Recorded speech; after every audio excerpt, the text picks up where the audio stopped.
અમરેલીના મોટા લીલિયાના જ્યોતિષ આગાહીકાર જયપ્રકાશ માઢકની ચોમાસાને લઈને મોટી આગાહી 15 જૂન આસપાસ ચોમાસું પહોંચી જશે। 9 જૂન આસપાસ સારો વરસાદ થઈ શકે છે। 26 જુલાઈથી 20 ઓગસ્ટ વચ્ચે ખૂબ સારો વરસાદ થઈ શકે છે। 15 જૂન આસપાસ ચોમાસું છે પહોંચી જશે અને 21 જૂન સુધી બુધ અને ગુરુ સાથે હોવાથી વરસાદ સારો જોવા મળશે। એમાંય 9-6 આસપાસ વધારે વરસાદ જોવા મળશે કારણ કે બુધ ગુરુની યુતિ છે। એ ઉપરાંત 26 જુલાઈથી 20 ઓગસ્ટમાં ગુરુ શુક્ર મિથુન રાશિમાં સાથે થશે। એમાંય 12-8 ગુરુ શુક્રની યુતિ થશે એટલે કે અંશાત્મક રીતે ખૂબ નજીક આવી જશે। એટલે 12-8 પાસ ગાજવીજ સાથે વીજળીના કડાકા ભડાકા સાથે વરસાદ થશે।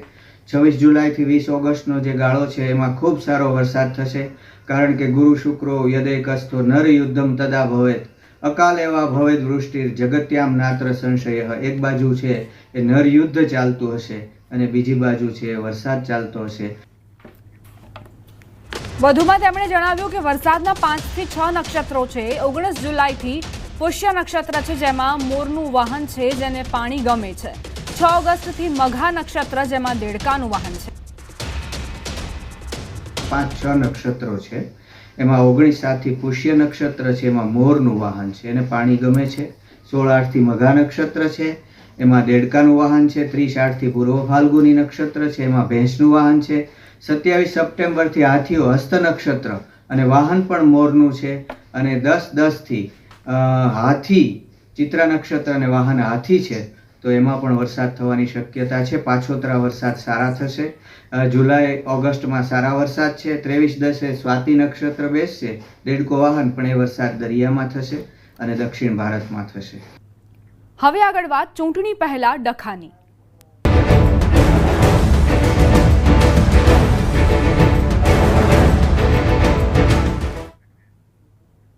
જૂનાગઢથી સમાચાર। વિસાવદર વિધાનસભાની ચૂંટણીમાં સાધુ સંતો મેદાનમાં ઉતર્યા છે। ગોપાલ ઇટાલિયા સામે મહેશ ગીરીનો આક્રોશ। સનાતન ધર્મ વિરુદ્ધ ગોપાલ ઇટાલિયાએ ટિપ્પણી કરી હતી। ગોપાલ ઇટાલિયાની ટિપ્પણીથી મહેશ ગીરી બાપુમાં આક્રોશ જોવા મળી રહ્યો છે। મહેશ ગીરી બાપુ ભૂતનાથ મંદિર અને રાણપુર રામેશ્વર મહાદેવ મંદિરના મહંત છે। કથાઓમાં જનાર માતા બહેનોને નાચવાવાળા કહ્યા છે ઇટાલિયાએ। મહેશ ગીરી સનાતન ધર્મ વિરોધી પ્રવૃત્તિ કરનાર છે। ગોપાલ ઇટાલિયા ધર્મ છે તો આપણે છીએ। મહેશ ગીરી કંસ અને રાવણ જેમ ધર્મના વિરોધમાં હતા તેમાં ગોપાલ ઇટાલિયા સનાતન ધર્મનો વિરોધી છે। બધા આગળ આવી આવા લોકોને ભગાડો, ગામમાં ઘૂસવા ન દેવા ગ્રામજનોને મહેશ ગીરીની હાકલ। ગોપાલ ઇટાલિયા મંદિરો કથાઓ બંધ કરાવવા માંગે છે। મહેશ ગીરી ગોપાલ ઇટાલિયા લોકોને ગેરમાર્ગે દોરી રહ્યા છે તેવું નિવેદન આપ્યું।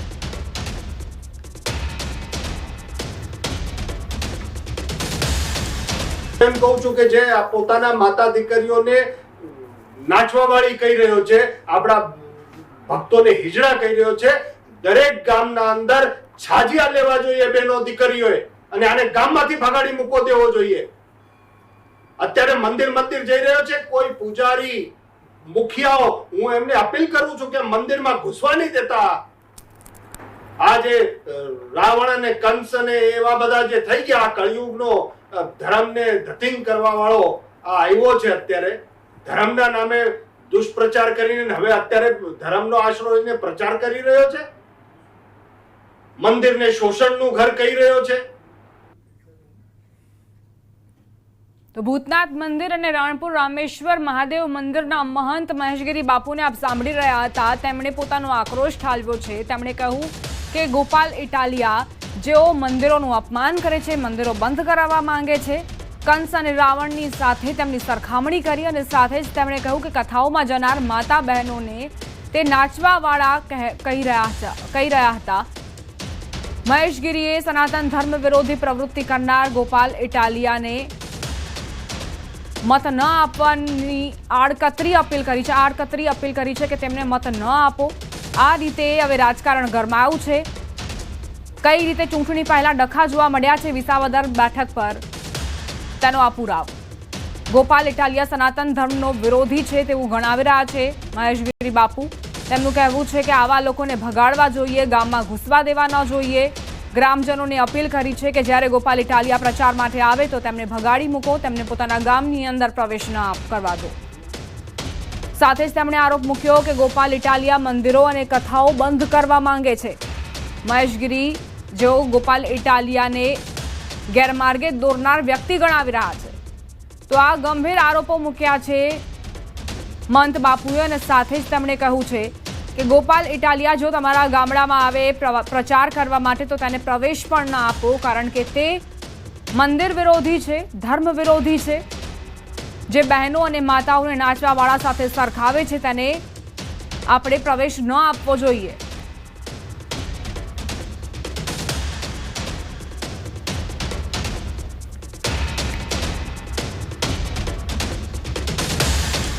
આગળ વધીએ. વિસાવદર પેટા ચૂંટણીમાં પહેલા નારાજગીના સૂર ઉઠ્યા છે. ચુવાડિયા ઠાકોર સમાજની નારાજગી જોવા મળી છે.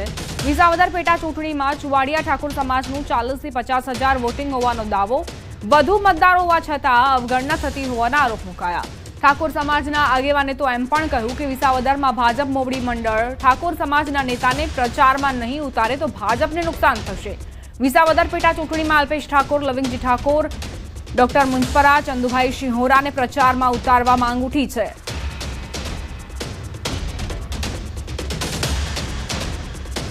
અમારા સમાજને કંઈક સૌરાષ્ટ્રમાં આવડું બધું પ્રતિનિધિત્વ હોય, સૌરાષ્ટ્રની દરેક વિધાનસભામાં 30-40 હજારનું વોટિંગ હોય, તો અમને ક્યાંય ગણતા નથી. આ એની વેદના છે. અમરેલી જિલ્લામાં, સુરેન્દ્રનગર જિલ્લામાં, મોરબીમાં, જામનગર, જુનાગઢ જિલ્લો આખો પેકે પેક ચુવાડિયાના, તમામ ગામડા ચુવાડિયાના. વિસાવદરમાં ખાલી વિસાવદર પ્રોપર ગામમાં 22 ગામ ચુવાડિયા કોળી ઠાકોર સમાજના છે. રાણપુરમાં તમામ ગામ 10 થી 12 ગામ, ભેસાણમાં 18 ગામ. વિસાવદર વિધાનસભા ચૂંટણી પહેલા આપમાં ભડકો. પ્રદેશ સંગઠન મંત્રી હિતેશ વઘાસિયાએ રાજીનામું આપ્યું. પાર્ટી દ્વારા સતત થતી અવગણનાને લઈને રાજીનામું આપવામાં આવ્યું છે. હિતેશ વઘાસિયાએ અપક્ષમાંથી ઉમેદવારી કરી છે. પાર્ટીમાંથી ટિકિટ ન મળતા અપક્ષમાંથી ઉમેદવારી નોંધાવી. ઉમેદવાર ગોપાલ ઇટાલિયા સામે આક્ષેપો કર્યા છે. વિસાવદરની પેટા ચૂંટણી યોજાવા જઈ રહી છે અને એવામાં આમ આદમી પાર્ટીમાં ડખા જોવા મળી રહ્યા છે. સૌપ્રથમ તો હું આમ આદમી પાર્ટીના પ્રદેશ સંગઠન મંત્રી તેમજ જુનાગઢ લોકસભા ઇન્ચાર્જ તેમજ પ્રાથમિક સભ્ય પદેથી રાજીનામું આપું છું અને આજે બપોર પછી હું આ રાજીનામાની નકલ અમારા પ્રદેશ પ્રમુખ ઈશુદાનભાઈ ગઢવીને પણ મોકલી આપીશ. અમરેલીના રાજુલા પંથકમાં દશકો જૂના સામાજિક વિવાદોનો અંત આવ્યો છે. ખાંભલિયા, ઝાંઝરડા અને ઊંટિયા ગામના 3 પરિવારો વચ્ચે 50 વર્ષથી ચાલી રહેલા વેરઝેરનો સમાધાનથી અંત આવ્યો. વૃંદાવન ધામ આશ્રમમાં સંતોના આશીર્વાદ સાથે સમરસતાની એક નવી શરૂઆત થઈ છે. યુવાન પેઢી માટે આ ઘટના આદર્શરૂપ બની છે. 3 પરિવારો હવે પ્રેમ ભાવથી જીવન પસાર કરશે. રાષ્ટ્રીય અધ્યક્ષ શ્રી રાજેન્દ્રદાસ બાપુની નિષ્ઠામાં અને સિહોર જગ્યાના મંત શ્રી 1008 મહામંડલેશ્વર શ્રી જીણારામ બાપુ તેમજ કાંબલિયા જગ્યાના મંત બીજલ ભગતની હાજરી તેમજ નાઘેરા સમાજના આગેવાનોની ઉપસ્થિતિમાં આ 3 પરિવારોનો વર્ષો જૂના વેરના આજે વળામણા કરવામાં આવ્યા છે. આહિર સમાજના નાઘેરાના આગેવાનો અહીંયા એકત્રિત થયા અને 50 વર્ષનું જે જૂનો ઇતિહાસ છે એને એક તરફ નકારીને આજે નવો ઇતિહાસ કાયમ કરી રહ્યા છે. અરવલ્લીના ભિલોડામાં કેટલાક અસામાજિક